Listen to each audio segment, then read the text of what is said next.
ನಿಗಮ ಮಂಡಳಿ ನೇಮಕದಲ್ಲಿ ಗೊಂದಲಗಳು ಮಾತ್ರ ನಿಲ್ತಾ ಇಲ್ಲ. ಅಧ್ಯಕ್ಷರಾಗಿ ನೇಮಕವಾಗಿದ್ದವರಿಗೆ ಉಪಾಧ್ಯಕ್ಷ ಸ್ಥಾನವನ್ನ ನೀಡಲಾಗಿದೆ. ಬಿಎಂಟಿಸಿ ಅಧ್ಯಕ್ಷರಾಗಿ ವಿಎಸ್ ಆರಾಧ್ಯ ಅವರನ್ನ ನೇಮಕ ಮಾಡಲಾಗಿದೆ. ನಿಕೇತ್ ರಾಜ್ ಮೌರ್ಯಗೆ ಬಿಎಂಟಿಸಿ ಉಪಾಧ್ಯಕ್ಷ ಸ್ಥಾನವನ್ನ ನೀಡಲಾಗಿದೆ. ಈ ಮೊದಲು ಬಿಎಂಟಿಸಿ ಅಧ್ಯಕ್ಷರಾಗಿದ್ರು ನಿಕೇತ್ ರಾಜ್.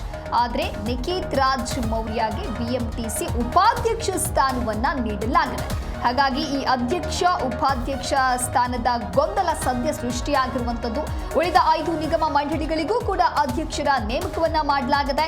ಇನ್ನು ಸೈಯದ್ ಮೆಹಮೂದ್ ಚಿಸ್ತಿ ಅಧ್ಯಕ್ಷರು ಕರ್ನಾಟಕ ರಾಜ್ಯ ದ್ವಿದಳ ಧಾನ್ಯ ಅಭಿವೃದ್ಧಿ ಮಂಡಳಿ, ಕರ್ನಾಟಕ ತೊಗರಿ ಅಭಿವೃದ್ಧಿ ಮಂಡಳಿಗೆ ಇವರನ್ನ ಅಧ್ಯಕ್ಷರನ್ನಾಗಿ ನೇಮಕ ಮಾಡಲಾಗಿದೆ. ಹಾಗೆ ಅಧ್ಯಕ್ಷರು ಕರ್ನಾಟಕ ರಾಜ್ಯ ಮದ್ಯಪಾನ ಸಂಯಮ ಮಂಡಳಿಗೆ ಶರಣಪ್ಪ ಸಲಾದ್ಪುರ್ ಅವರನ್ನ ಅಧ್ಯಕ್ಷರನ್ನಾಗಿ ನೇಮಕ ಮಾಡಲಾಗಿದೆ. ಕರ್ನಾಟಕ ರಾಜ್ಯ ಬೀಜ ನಿಗಮ ನಿಯಮಿತಕ್ಕೆ ಅಂದರೆ ಈ ಮಂಡಳಿಗೆ ಅಂಜನಪ್ಪ ಅವರನ್ನ ನೇಮಕ ಮಾಡಲಾಗಿದೆ ಅಧ್ಯಕ್ಷರನ್ನಾಗಿ. ನೀಲಕಂಠರಾವ್ ಎಸ್ ಮೂಲಗೆ ಕರ್ನಾಟಕ ರಾಜ್ಯ ಸಾಂಬಾರು ಅಭಿವೃದ್ಧಿ ಮಂಡಳಿಗೆ ಇವರನ್ನ ಅಧ್ಯಕ್ಷರನ್ನಾಗಿ ನೇಮಕ ಮಾಡಲಾಗಿದೆ. ಹಾಗೆ ಅನಿಲ್ ಕುಮಾರ್ ಜಮಾದಾರ್ ಉಪಾಧ್ಯಕ್ಷರು ಅಂದರೆ ಜವಾಹರ್ ಬಾಲಭವನ ಸೊಸೈಟಿಗೆ ಇವರನ್ನ ಉಪಾಧ್ಯಕ್ಷರನ್ನಾಗಿ ನೇಮಕವನ್ನ ಮಾಡಲಾಗಿದೆ. ಹಾಗಾಗಿ ನಿಗಮ ಮಂಡಳಿ ನೇಮಕದಲ್ಲಿ ಒಂದು ರೀತಿ ಗೊಂದಲಗಳು ಸೃಷ್ಟಿಯಾಗ್ತಾ ಇದೆ. ಅಧ್ಯಕ್ಷರಾಗಿ ನೇಮಕವಾಗಿದ್ದವರಿಗೆ ಉಪಾಧ್ಯಕ್ಷ ಸ್ಥಾನವನ್ನ ನೀಡಲಾಗಿದೆ. ಹಾಗಾಗಿ ಎಲ್ಲೋ ಒಂದು ಕಡೆ ಸಾಕಷ್ಟು ಅಸಮಾಧಾನಕ್ಕೂ ಕೂಡ ಇದು ಕಾರಣವಾಗ್ತಾ ಇದೆ. ನಿಕೇತ್ ರಾಜ್ ಮೌರ್ಯಗೆ ಬಿಎಂಟಿಸಿ ಉಪಾಧ್ಯಕ್ಷ ಸ್ಥಾನವನ್ನ ನೀಡಲಾಗಿದೆ. ಈ ಮೊದಲು ಇವರು ಬಿಎಂಟಿಸಿ ಅಧ್ಯಕ್ಷರಾಗಿದ್ರು ನಿಕೇತ್ ರಾಜ್, ಆದ್ರೆ ಇವರಿಗೆ ಬಿಎಂಟಿಸಿ ಉಪಾಧ್ಯಕ್ಷ ಸ್ಥಾನವನ್ನ ನೀಡಲಾಗಿದೆ. ಇನ್ನು ಬಿಎಂಟಿಸಿ ಅಧ್ಯಕ್ಷರಾಗಿ ವಿಎಸ್ ಆರಾಧ್ಯ ಅವರನ್ನ ನೇಮಕ ಮಾಡಲಾಗಿದೆ. ನೆನೆಗುದಿಗೆ ಬಿದ್ದಿದ್ದಂತಹ ರಾಜ್ಯದ ವಿವಿಧ ನಿಗಮಗಳು ಮಂಡಳಿ ಪ್ರಾಧಿಕಾರಕ್ಕಾಗಿ 34 ಅಧ್ಯಕ್ಷರನ್ನ ಹಾಗೂ 10 ಮಂದಿ ಉಪಾಧ್ಯಕ್ಷರನ್ನ ನೇಮಕ ಮಾಡಿ ಆದೇಶವನ್ನ ಕೂಡ ನೀಡಲಾಗಿತ್ತು. ಇನ್ನು ನೇಮಕಗೊಂಡ ದಿನಾಂಕದಿಂದ ಅಂದ್ರೆ ಯಾವತ್ತು ನೇಮಕ ಆಯಿತು ಮೊನ್ನೆ ಆ ದಿನದಿಂದ 2 ವರ್ಷಗಳ ಅವಧಿಯವರೆಗೂ ಕೂಡ ಇವರನ್ನ ನೇಮಕ ಮಾಡಲಾಗಿದೆ. ಎಐಸಿಸಿ 39 ಮಂದಿಯ ಪಟ್ಟಿಯನ್ನ ಕಳುಹಿಸಿಕೊಟ್ಟಿತ್ತು. ಅದರಲ್ಲಿ ಕೆಲವೊಂದಿಷ್ಟು ಚೇಂಜಸ್ ಅನ್ನ ಮಾಡಿ ಸಿಎಂ ಸಿದ್ದರಾಮಯ್ಯ 34 ಮಂದಿಯ ಪಟ್ಟಿಯನ್ನ ಕೂಡ ಫೈನಲ್ಗೊಳಿಸಿ ಅಂಕಿತವನ್ನ ಹಾಕಿದ್ರು. ನಂತರದಲ್ಲಿ ಮುಖ್ಯ ಕಾರ್ಯದರ್ಶಿ ಕಚೇರಿಯಿಂದ ಇಲಾಖೆಗಳಿಗೂ ಕೂಡ ರವಾನೆಯನ್ನ ಮಾಡಲಾಗಿದ್ದು ಸದ್ಯ ಈಗ ಮಂಡಳಿಗಳಿಗೆ ಈ ರೀತಿಯಾಗಿ ಅಧ್ಯಕ್ಷ ಉಪಾಧ್ಯಕ್ಷ ಸ್ಥಾನವನ್ನ ನೇಮಕ ಮಾಡಲಾಗಿದೆ. ಈ ಕುರಿತಂತೆ ಮತ್ತಷ್ಟು ಮಾಹಿತಿಯನ್ನ ನೀಡಲಿದ್ದಾರೆ ನಮ್ಮ ಪ್ರತಿನಿಧಿ ರಾಜಪ್ಪ ದೂರವಾಣಿ ಸಂಪರ್ಕದಲ್ಲಿ. ರಾಜಪ್ಪ, ನಿಗಮ ಮಂಡಳಿ ನೇಮಕದಲ್ಲಿ ಒಂದು ರೀತಿ ಗೊಂದಲಗಳು ನಿಲ್ತಾನೆ ಇಲ್ಲ. ಇನ್ನು ನಿಗಮ ಮಂಡಳಿಗಳ ಆಯ್ಕೆ ಪ್ರಕ್ರಿಯೆ ಎಷ್ಟರ ಮಟ್ಟಿಗೆ ಅಸಮಾಧಾನಕ್ಕೆ ಕಾರಣವಾಗಿದೆ ಅಥವಾ ಅಸಮಾಧಾನಕ್ಕೆ ಒಳಗಾದವರು ಯಾರಾದರೂ ಬಹಿರಂಗವಾಗಿ ಈ ರೀತಿಯಾಗಿ ಹೇಳಿದ್ದಾರಾ ಅಂತ ಹೇಳಿ? ಇದನ್ನ ಅಸಮಾಧಾನಗೊಂಡಂತವ್ರು ಯಾರು ಸಹ ಬಹಿರಂಗವಾಗಿ ಹೇಳಿಕೆಯನ್ನು ಕೊಟ್ಟಿಲ್ಲ. ಆದ್ರೆ ಪ್ರಕಟವಾಗಿರುವಂತ ಈ ಒಂದು ಪಟ್ಟಿ ಒಂದಷ್ಟು ಗೊಂದಲಕ್ಕೆ ಕಾರಣವಾಗಿದೆ. ಹಾಗಾಗಿ ಈಗಾಗಲೇ ನಿಕೇತ್ ರಾಜನ್ ಅವರಿಗೆ ಬೆಂಗಳೂರು ಮಹಾನಗರ ಸಾರಿಗೆ ಸಂಸ್ಥೆಯ ಅಧ್ಯಕ್ಷ ಸ್ಥಾನವನ್ನ ಕೊಟ್ಟಿದ್ದಾರೆ. ಈಗಾಗಲೇ ಅವರು ತಮ್ಮ ಅಧ್ಯಕ್ಷ ಸ್ಥಾನವನ್ನ ವಹಿಸಿಕೊಂಡು ಕಾರ್ಯನಿರ್ವಹಣೆಯನ್ನ ಮೊನ್ನೆಯಿಂದ ಮಾಡ್ತಾ ಇದ್ದಾರೆ.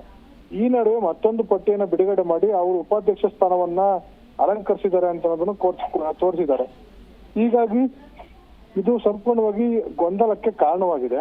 ಈ ಹಿಂದೆ ಏನು ವಿಎಸ್ ಆರಾಧ್ಯನವ್ರದ್ದು ಇದೇ ತರ ಬೆಂಗಳೂರು ಮಹಾನಗರ ಸಾರಿಗೆ ಸಂಸ್ಥೆ ಅಧ್ಯಕ್ಷರಾಗಿ ಅವ್ರನ್ನ ಆರಾಧ್ಯ ಅವ್ರನ್ನ ಅಧ್ಯಕ್ಷರಾಗಿ ನಿಕೇತ್ ರಾಜನ್ ಅವ್ರ ಉಪಾಧ್ಯಕ್ಷರಾಗಿ ಅಂತ ಮರು ಆದೇಶ ಮಾಡಿದ್ದೀವಿ ಅಂತ ಅನ್ನೋದನ್ನ ಇಲ್ಲಿ ಮೇಲ್ನೋಟಕ್ಕೆ ಕಂಡು ಬರ್ತಾ ಇದೆ. ಅಂದ್ರೆ ರಾಜ್ಯ ಸರ್ಕಾರ ಈಗಾಗಲೇ ಮೊನ್ನೆ ಮಾಡಂತ ಆದೇಶವನ್ನ ಮತ್ತೆ ತಿದ್ದುಪಡಿ ಮಾಡಿದಾರಾ ಅಂತ ಅನ್ನೋದ್ರ ಬಗ್ಗೆ ಸರ್ಕಾರ ಇನ್ನೂ ಸಹ ಸ್ಪಷ್ಟೀಕರಣ ಕೊಟ್ಟಿಲ್ಲ. ಅದ್ರ ಬದಲಾಗಿ ಮೊನ್ನೆ ಮಾಡಿ ಈಗಾಗಲೇ ಅಧ್ಯಕ್ಷ ಸ್ಥಾನವನ್ನ ತೆಗೆದುಕೊಂಡಿರೋರಿಗೆ ಮತ್ತೆ ಬದಲಾವಣೆ ಮಾಡಿದ್ರೆ ಅದನ್ನ ಯಾವ ತರ ಕನ್ಸಿಡರ್ ಮಾಡ್ತಾರೆ, ಕಾನೂನಾತ್ಮಕವಾಗಿ ಅದು ಯಾವ ತರ ಆಗುತ್ತೆ ಅಂತ ಅನ್ನೋ ಬಗ್ಗೆ ಇನ್ನೂ ಸ್ಪಷ್ಟನೆ ಸಿಕ್ಕಿಲ್ಲ. ಆದ್ರೆ ಮುಖ್ಯಮಂತ್ರಿಗಳ ಆದೇಶ ಅಂತಿಮವಾಗುತ್ತೆ ಮತ್ತು ಸರ್ಕಾರದ DPR ಇಲಾಖೆಯಿಂದ ಮಾಡಿರುವಂತ ಆದೇಶ ಇದೆ, ಅದು ಅಧಿಕೃತವಾಗುತ್ತೆ. ಹಾಗಾಗಿ ಇದು ಆರಂಭದಲ್ಲಿ ಆದಂತ ಎಡವಟ್ಟಿಗೆ ಕಾರಣ ಆಗಿರ್ಬೋದು. ನಂತರ ಅದನ್ನ ಬದಲಾವಣೆ ಮಾಡ್ಕೊಳ್ಳೋಕೋಸ್ಕರ ಮತ್ತೊಂದು ಟಿಪ್ಪಣಿಯನ್ನ ಮುಖ್ಯಮಂತ್ರಿಗಳು ಹೊರಡಿಸಿರ್ತಾರೆ. ಮೊದಲ ಪಟ್ಟಿಯಲ್ಲಿ ಸುಮಾರು 39 ಜನರ ಹೆಸರನ್ನ ಮತ್ತು ಅದಕ್ಕೆ ಸಂಬಂಧಪಟ್ಟಂತ ಇಲಾಖೆಗಳು ನಿಗಮ ಮಂಡಳಿಗಳನ್ನ ನೇಮಕಾತಿಯನ್ನು ಮಾಡಲಾಗಿದೆ. ಅದಾದ ನಂತರ ಮತ್ತೊಂದು ಪಟ್ಟಿಯನ್ನ ಅದನ್ನ ಮಾಡಿ ಅದರಲ್ಲಿ ಒಟ್ಟು 8 ಜನರಿಗೆ ಒಂದು ಹೆಸರನ್ನ ಬದಲಾವಣೆ ಮಾಡಿದ್ದಾರೆ. ಅದರಲ್ಲಿ ಸೈಯದ್ ಮೊಹಮ್ಮದ್ ಚಿಸ್ತಿ ಅವರಿಗೆ ಅಧ್ಯಕ್ಷರು ಕರ್ನಾಟಕ ರಾಜ್ಯ ದ್ವಿದಳ ಧಾನ್ಯಗಳ ಅಭಿವೃದ್ಧಿ ಮಂಡಳಿಯನ್ನು ಕೊಟ್ಟಿದ್ದಾರೆ.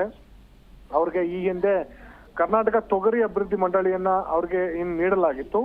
ಜೊತೆಗೆ ಶರಣಪ್ಪ ಸಲಾದ್ಪುರ್ ಅವರಿಗೆ ಕರ್ನಾಟಕ ರಾಜ್ಯ ಮದ್ಯಪಾನ ಸಂಯಮ ಮಂಡಳಿಯಲ್ಲಿ ಕೊಡಲಾಗಿತ್ತು. BS ಕವಲಗಿ ಅವರಿಗೆ ಅಧ್ಯಕ್ಷರು ಕರ್ನಾಟಕ ಲಿಂಬೆ ಅಭಿವೃದ್ಧಿ ಮಂಡಳಿಯನ್ನ ಅದೇ ರೀತಿ ಅಂಜನಪ್ಪ ಅವ್ರಿಗೆ ಕರ್ನಾಟಕ ರಾಜ್ಯ ಬೀಜ ನಿಗಮಕ್ಕೆ ಕೊಡಲಾಗಿತ್ತು. ಈ ರೀತಿಯಾಗಿ ಹಿಂದೆ ಇವರಿಗೆ ಏನು ಹುದ್ದೆಗಳನ್ನ ಕೊಡಲಾಗಿತ್ತು. ಮೊನ್ನೆ ಕಳೆದ ವಾರ ಗುರುವಾರ ಆದಂತ ಪಟ್ಟಿಯಲ್ಲಿ ಬದಲಾವಣೆ ಮಾಡಲಾಗಿತ್ತು. ಆದ್ರೆ ಮತ್ತೆ ಅವ್ರಿಗೆ ಏನು ಅಧ್ಯಕ್ಷ ಆದವರಿಗೆ ಉಪಾಧ್ಯಕ್ಷ ಮತ್ತು ಅಧ್ಯಕ್ಷ ಆದವರಿಗೆ ಅಧ್ಯಕ್ಷ ಸ್ಥಾನವನ್ನ ಕೊಟ್ಟಿರುವಂತದ್ದು ಗೊಂದಲಕಾರಿಯಾಗಿದೆ. ಅದು ಮುಖ್ಯಮಂತ್ರಿಗಳ ಕಚೇರಿಯಿಂದ ಆದ ತಪ್ಪ ಅಥವಾ ಟೈಪಿಂಗ್ ಮಿಸ್ಟೇಕ್ ಅಂತ ನಮಗೆ ಯಾವುದೇ ಸ್ಪಷ್ಟನೆ ಕೊಟ್ಟಿಲ್ಲ ರಾಜ್ಯ ಸರ್ಕಾರ. ಅದ್ರ ಬದಲಾಗಿ ಮೊನ್ನೆ ಆದಂತ ಆದೇಶವನ್ನ ಸಂಪೂರ್ಣವಾಗಿ ಬದಲಾವಣೆ ಮಾಡಿ ಅಧ್ಯಕ್ಷರಾದವರಿಗೆ ಉಪಾಧ್ಯಕ್ಷರಾದಕ್ಕೆ ಉಪಾಧ್ಯಕ್ಷರಿಗೆ ಅಧ್ಯಕ್ಷ ಸ್ಥಾನವನ್ನು ಕೊಟ್ಟಿದ್ದಾರೆ. ಹಾಗಾಗಿ ಈಗಾಗಲೇ ಅಧಿಕಾರವನ್ನು ವಹಿಸಿಕೊಂಡಿರೋರು ಏನ್ ಮಾಡ್ಬೇಕು ಅಂತ ನಮಗೆ ಸ್ಪಷ್ಟೀಕರಣವನ್ನ ಸರ್ಕಾರನ ಕೊಡ್ಬೇಕಾಗತ್ತೆ.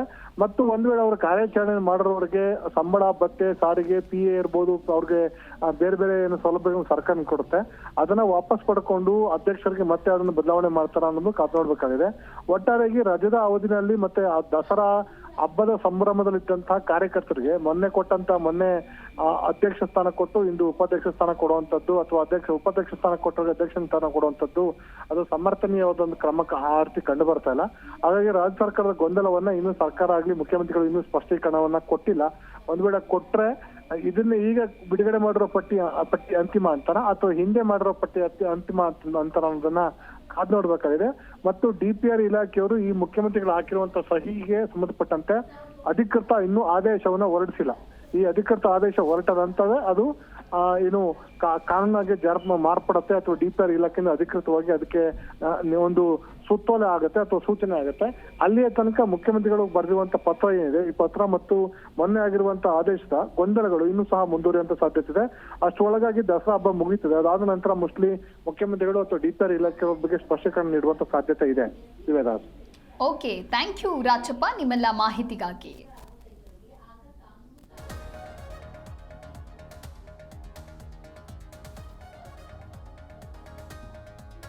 ನಿಗಮ ಮಂಡಳಿ ನೇಮಕದಲ್ಲಿ ಗೊಂದಲಗಳು ನಿಲ್ತಾ ಇಲ್ಲ. ಅಧ್ಯಕ್ಷರಾಗಿ ನೇಮಕವಾಗಿದ್ದವರಿಗೆ ಉಪಾಧ್ಯಕ್ಷ ಸ್ಥಾನವನ್ನು ಕೂಡ ನೀಡಲಾಗಿದೆ. ಅಂದರೆ BMTC ಅಧ್ಯಕ್ಷರಾಗಿ VS ಆರಾಧ್ಯ ಅವರನ್ನು ನೇಮಕ ಮಾಡಲಾಗಿದೆ. ನಿಕೇತ್ ರಾಜ್ ಮೌರ್ಯಗೆ BMTC ಉಪಾಧ್ಯಕ್ಷ ಸ್ಥಾನವನ್ನು ನೀಡಲಾಗಿದೆ. ಈ ಮೊದಲು BMTC ಅಧ್ಯಕ್ಷರಾಗಿದ್ದರು ನಿಕೇತ್ ರಾಜ್. ಹಾಗಾಗಿ ಸಾಕಷ್ಟು ಗೊಂದಲ ಸೃಷ್ಟಿಯಾಗಿದೆ.